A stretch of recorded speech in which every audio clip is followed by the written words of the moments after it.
네, 오늘은 내 백성이 되리라 네 번째 시간입니다. 지난주 말씀을 잠깐 살펴보면 이스라엘 백성들이 이집트를 떠나는 것을 바로가 허락하지 않았습니다. 그러자 하나님이 10개의 재앙을 내리시는데 이 재앙에는 하나님의 두 가지 의도가 있었습니다. 이집트의 우상과 신들을 벌하는 것이 하나이고, 그리고 이집트인들이 진짜 하나님이 누구인지 알려주는 것, 이렇게 두 가지 의도가 있었습니다. 이렇게 10개의 재앙이 내려지고 나서 이스라엘 백성들은 이집트를 떠나게 됩니다. 따라서 이스라엘 백성들이 이집트를 떠난다는 것은 단순히 공간적인 의미만은 아닐 것입니다. 이집트의 신들과 우상을 떠나고 무엇보다도 바로의 통치 질서를 벗어나는 것이 진정한 출애굽이었던 것이죠. 자녀가 부모를 떠나서 이제 독립할 때 독립하는 것은 단순히 부모의 집을 떠나서 혼자 사는 것이 전부가 아닐 겁니다. 부모로부터 경제적으로도 독립이 돼야 되고 무엇보다도 정서적으로 독립이 돼야 됩니다. 부모의 모습을 보고 나는 저렇게 살지 않겠다고 다짐하지만 결국 본인이 똑같은 가정을 꾸리는 경우도 있습니다. 부모와의 정서적인 독립이 완전히 이루어지지 않았기 때문인 것이죠. 이스라엘 백성들은 모세를 따라 이집트를 나왔습니다. 하지만 하나님이 이것으로 진정한 출애굽이 이루어졌다고 생각하지 않았습니다. 하나님에게 걱정거리가 하나 있었는데 그것은 이스라엘 백성들이 지금은 결심을 해서 이집트를 떠나지만 언젠가 그 마음을 돌이킬 줄 모른다는 것입니다. 특히 하나님이 가장 염려하는 것은 다른 민족과의 전쟁이었습니다. 이스라엘 백성들은 이집트에서 바로의 압제를 받으며 살아왔지만 하지만 동시에 그것은 바로의 보호를 받으며 살아온 것과 마찬가지였거든요. 그들은 이집트의 노예로 있을 때 스스로 전쟁에 나서거나 싸울 필요가 전혀 없었습니다. 이 완벽한 출애굽이 어려운 점이 바로 이것이거든요. 이집트라는 세속 사회에서 이스라엘 백성들은 억압받고 고통을 받았는데 그와 동시에 그 속에서 누리는 안전함이 있었기 때문입니다. 하지만 바로의 통치 질서를 벗어난 순간 그들은 자유를 얻긴 했지만 동시에 안전함을 포기해야 합니다. 자유에는 대가가 따르기 마련이거든요. 그리고 그것을 피부로 느끼게 되면 다시 갈등을 하게 됩니다. 자신을 스스로 지켜본 경험이 없는 이들에게 다른 민족과의 전쟁은 차라리 노예 생활을 오히려 그리워하게 만들 수도 있기 때문인 것이죠. 그래서 출애굽기 13장 17절에 하나님은 이렇게 말씀하십니다. 그러나 그들이 블레셋 사람의 땅을 거쳐서 가는 것이 가장 가까운데도 하나님은 백성을 그 길로 인도하지 않으셨다. 그것은 하나님이 이 백성이 전쟁을 하게 되면 마음을 바꾸어서 이집트로 되돌아가지나 않을까 하고 염려하셨기 때문이다. 성경에서 말하는 블레셋 사람의 땅을 거쳐가는 길은 이집트에서 가나안으로 가는 가장 일반적인 길입니다. 지중해 연안을 따라서 이렇게 가는 길이고요. 가장 가깝고 빠른 길입니다. 야곱과 요셉과 같은 이스라엘 선조들이 이용했던 길이기도 합니다. 하지만 그곳은 이집트와 블레셋의 국경지대를 지나가게 됩니다. 국경지대이기 때문에 당연히 국경을 지키는 이집트와 블레셋 군대들을 만날 수밖에 없습니다. 하나님은 먼 길로 인도하시는 거죠. 하나님은 우리를 인도하실 때 가까운 길이 아닌 먼 길로 인도하실 때가 있습니다. 그 이유는 그곳이 우리에게 안전한 길이기 때문에 그렇습니다. 우리는 빠른 길을 선호합니다. 이 시대는 빠름이 곧 경쟁력인 시대입니다. 느림과 기다림은 우리에게 혹시나 실패한 건 아닐까 하는 두려움을 증폭시킵니다. 하지만 하나님은 항상 그런 건 아니지만 대부분 느리게 일하십니다. 리처드 마우는 무례한 기독교라는 책에서 우리는 하나님의 느림을 본받아야 한다라고 말을 하고 있습니다. 하나님은 참을성이 상당히 많으십니다. 리처드 마우는 이렇게 말합니다. 소위 발빠른 하나님의 신학은 이를테면 사회 변동의 유형을 오해하게 만든다.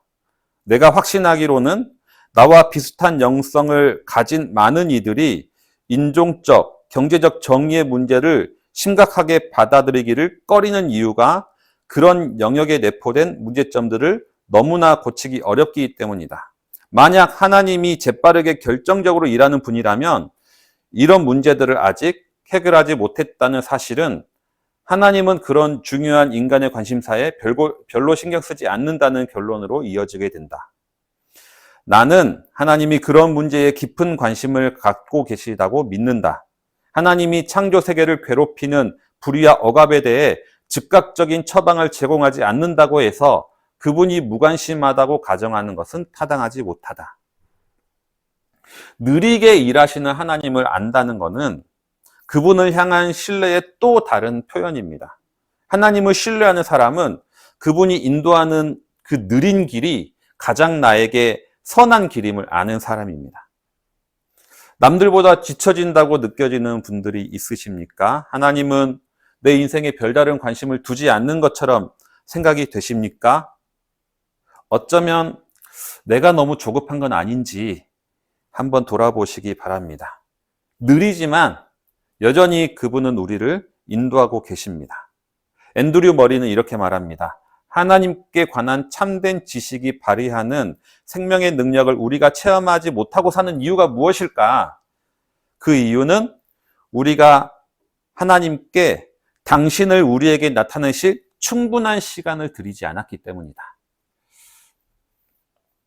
사회의 정의를 바라는 우리의 시각도 마찬가지입니다. 어제 뉴스에 보면 미국에서 흑인 한 명이 경찰에게 집단 폭행을 당해 숨졌다는 소식이 또 들렸습니다. 우리가 살아가는 이 사회는, 한국 사회는 또다시 빈부격차가 늘어나는 방향으로 흐르고 있는 것 같습니다. 이러한 모습들을 보면 하나님은 정말 우리의 인생사에 너무 무관심한 것 아닌가 하는 의심이 들 때가 있습니다. 하지만 느리게 일하시는 하나님을 신뢰하는 사람은 지금의 순간에 매몰되는 것이 아니라 역사를 긴 호흡으로 바라볼 줄 아는 사람입니다. 그리고 그렇게 역사를 바라보면 당장은 변화지지 않는, 당장은 나아지지 않는 것처럼 보이는 지금의 현실이 지속적으로 정의로운 방향으로 진보해 왔음을 우리는 알 수 있게 됩니다. 하나님이 인도하시는 길은 홍해를 향하게 됩니다. 일부러 느린 길을 선택하신 하나님은 심지어 오던 길을 다시 되돌아가게도 만드십니다. 그리고 이스라엘 백성들이 이렇게 가고 있다는 것을 알게 된 바로는 이들이 막막한 광야에서 길을 잃었구나 하고 생각을 하게 됩니다. 그리고 바로는 다시 이스라엘 백성들을 추격하게 되는 것이죠. 이스라엘 백성의 바로 뒤까지 쫓아옵니다. 앞에는 홍해가 가로막혀 있고 뒤에는 이집트 군대가 쫓아오는 상황 속에서 이스라엘 백성들을 모세를 원망하기 시작합니다. 오늘 말씀에 보면 후회를 하는 두 부류의 사람들이 있는데요. 첫 번째는 홍해 앞에 선 이스라엘 백성들입니다. 그들은 모세를 원망하며 이렇게 말합니다. 이집트에 묘자리가 없어서 우리를 이 광야에다 끌어내어 죽이려고 하는 것입니까? 광야에 나가서 죽는 것보다 이집트 사람을 섬기는 것이 더 낫습니다. 차라리 우리를 그곳에 내버려 두라고 하지 않았습니까? 모세를 따라서 뛸 듯 기뻐하며 이집트를 떠났던 이스라엘 백성들의 모습은 온데간데 없고 이젠 떠나온 것을 후회하기 시작합니다. 분명히 그들은 그곳에서 힘든 노역의 고달픈 인생을 살았는데 이젠 그곳을 그리워하는 것이죠. 생각해보면 일이 힘들기도 하고 심해서 그렇지 나름 괜찮기도 한 것 같습니다. 전쟁의 위협도 없고 먹을 걱정 안 해도 되고 무엇보다도 안전한 곳이잖아요. 이 정도 되면 자신들을 먹여주고 지켜준 이집트인들을 바로를 고마워하는 것이 아닐까 생각할 정도가 됩니다. 이 이스라엘 사람들과 함께 또 과거를 후회하는 이가 있습니다. 그는 이집트 왕 바로인 것이죠. 그는 이렇게 말합니다. 우리에게 종살이 하던 이스라엘 백성들을 이렇게 풀어주어 놓아 보내다니 어쩌자고 이렇게 하였는가. 그는 자신들의 노예를 풀어준 것이 후회가 되었습니다. 홍해 앞에서 이스라엘 백성들은 이집트를 자신들의 가장 안전한 곳이라고 생각하는 것이죠. 차라리 그들에게 돌아가서 다시 섬기고 살고 싶다고 생각할 정도입니다. 하지만 바로에게는 이스라엘 백성들은 부려먹을 수 있는 종 이하도 아니었던 겁니다. 우리나라 역사학자들 중에 식민지 근대화론을 주장하는 학자들이 있습니다. 우리나라가 일제 통치를 받았기 때문에 근대화를 이루어냈다라는 겁니다. 심지어 일제 식민 통치가 한반도에 이득이 되었다고 주장하는 수혜론까지 이어지기도 합니다. 이들은 일제가 우리나라에 철도를 깔아서 교통이 우수해졌고, 근대식 무기를 들어와서 우리나라 국방력이 강해졌고, 근대 농법을 들어와서 우리나라의 농업 생산량이 증가했다고 말합니다. 그리고 근대 교육을 통해서 지식인들이 성장했다고 주장합니다. 하지만 이들이 철도를 깔고 근대 농법을 들어온 이유는 한반도를 발전시키기 위함이 아니라 수탈하기 위함이었고요. 근대 교육 역시 식민지 통치를 지속하기 위한 도구였을 뿐입니다. 이들로 인해서 백성들의 삶은 더 피폐해지기만 했습니다. 과거는 항상 미화됩니다. 많은 이들이 힘들었던 과거를 기억하며 추억할 때 이렇게 말합니다. 그때는 죽을 것 같았지만 지금 생각해보면 차라리 그때가 더 나았다. 이런 말을 할 때가 많이 있습니다. 군대를 전역한 후에 사회생활을 하다 보면 차라리 군대 다닐 때가 나았다라고 말하는 이들이 있습니다. 하지만 실제로 군대를 가게 되면 다를 겁니다. 그냥 지금의 현실이 너무나 어렵다 보니까 차라리 과거가 더 나았을 것이라고 막연하게 생각하는 것이죠. 그것도 말년 병장 때만 그렇게 생각하는 거지 이등병부터 시작해보면 또 다른 겁니다. 대부분의 사람들은 첫사랑을 아름답게 기억한다고 합니다. 만약 그렇다면 첫사랑을 다시 만나면 행복해야 될 텐데 대부분 그렇지가 않습니다. 대부분 다시 헤어지는 거죠. 왜 그렇습니까? 과거에 헤어진 건 다 그때 이유가 있으니까 헤어진 겁니다. 아유.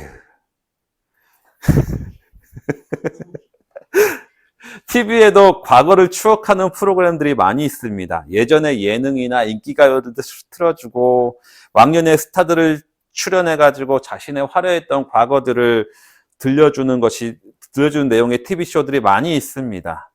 하지만 이에 대해서 정윤수 문화평론가는 이렇게 말합니다. 세시봉은 매스미디어에 나오지만 김민기는 안 나온다. 김건모는 나오지만 IMF 외환위기는 잠깐 언급만 하고 지나간다. 과거를 기억한다고 하지만 비주류적인 것이나 잊어버리고 싶은 과거는 기억되지 않고 앙상하게 주류 엘리트만 원하는 기억으로만 편집되고 왜곡되는 측면이 있다. 과거는 미화된다라는 겁니다. 그리고 개인적인 과거의 기억도 마찬가지인 겁니다. 홍해라는 엄청난 시련 앞에 이스라엘 백성들은 과거로 돌아가고 싶어 합니다. 근데 문제는 그들이 기억 속에 있는 그 과거는 진짜 과거가 아니라는 겁니다.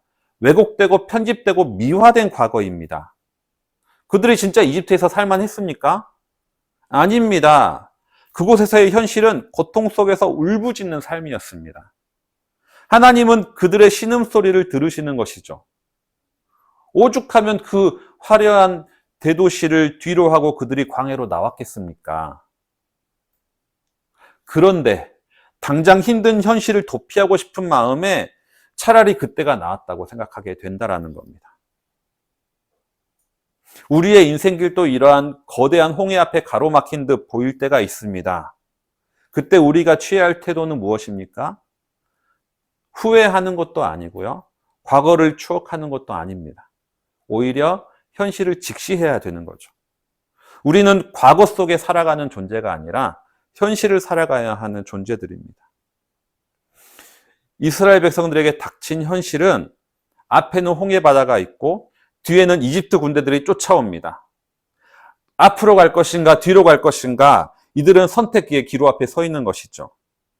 이집트 군사들에게 항복할 것인가 아니면 하나님께 항복할 것인가, 이집트의 노예로 돌아갈 것인가 아니면 하나님의 백성으로 살아갈 것인가, 이집트의 그 신들과 우상들을 다시 섬길 것인가 아니면 하나님 한 분만을 섬길 것인가, 안전한 노예의 삶을 선택할 것인가 아니면 불안한 자유의 삶을 선택할 것인가, 과거의 익숙함으로 돌아갈 것인가 아니면 미래의 새로운 삶을 개척할 것인가. 이 선택의 기로 앞에 선 이스라엘 백성들 앞에서 모세가 말하는 겁니다. 두려워하지 마십시오. 당신들은 가만히 서서 주님께서 오늘 당신들을 어떻게 구원하시는지 지켜보기만 하십시오. 가만히 서 있는다는 것은 무엇을 의미할까요? 느린 하나님을 인정하는 것입니다. 그리고 그분을 신뢰하는 것입니다. 두려움은 신뢰하지 못하는 마음에서 나타납니다. 늘 말하지만 믿음의 반대는 불신앙이 아니라 두려움입니다. 나의 생각과 계획을 따를 때 우리의 행동은 빨라집니다. 하지만 두려움을 극복하고 가만히 서서 기다리는 법을 익힐 때 우리는 홍해를 가르시는 하나님의 일하심을 경험하게 되는 것이죠. 그런데 궁금한 게 하나 있습니다. 모세는 어떻게 이렇게 의연하게 말할 수 있을까요? 모든 이스라엘 백성들이 다 두려워하고 있는데 모세는 왜 두려워하지 않았을까? 어떻게 하나님이 일하실 것이라고 확신할 수 있었을까요? 모세만 믿음이 특출난 것이 아닙니다. 왜냐하면 하나님이 모세에게 이미 알려줬습니다. 하나님은 모세에게 이렇게 될 것을 이미 말씀하셨습니다. 이 급박해 보이는 상황은 사실 철저한 하나님의 계획 속에 일어난 것이었습니다. 이스라엘 백성들이 광야를 헤매이게 된 것, 그리고 이집트 군대가 쫓아온 것, 그리고 딱 홍해 앞에 맞닥뜨린 것, 이거 다 하나님의 의도대로 이루어진 겁니다. 그래서 이 모든 사건이 있기 전에 하나님은 이렇게 말씀하셨습니다. 나는 바로와 그 군대를 물리침으로써 나의 영광을 드러낼 것이니 이집트 사람들이 이것을 보고서 내가 주님임을 알게 될 것이다.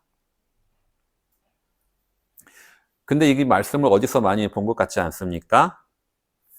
이집트에서 10개의 재앙을 내리기 전에 하신 말씀과 비슷합니다.